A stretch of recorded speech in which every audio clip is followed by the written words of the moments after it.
అధికముగా దుర్మార్గపు పనులు చేయటం వలన దేవునికి వ్యతిరేకమైనటువంటి కార్యక్రమములు చేయటం వలన, దేవునికి ఇష్టం లేని కార్యక్రమములు చేయటం వలన దేవునికి మనం దూరం అయ్యే అవకాశం ఉంది.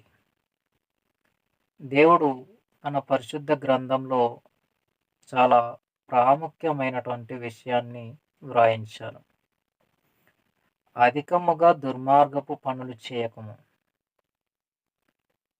ప్రారంభంలో ఏమంటాడంటే, బుద్ధిహీనముగా తిరగవద్దు, అధికముగా దుర్మార్గపు పనులు చేయకము, బుద్ధిహీనముగా తిరగవద్దు, నీ కాలమునకు ముందు నీ వేళ చనిపోవుదువు అన్నాడు. ఒకసారి ఆ మాట చూద్దాం. ప్రసంగి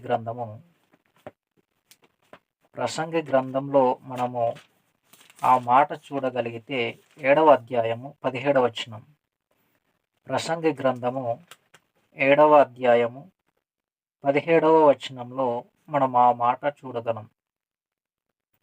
ప్రసంగి గ్రంథము 7వ అధ్యాయము 17వ వచనం.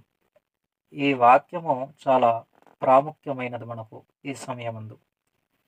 ప్రసంగి గ్రంథము 7వ అధ్యాయము 17వ వచనం.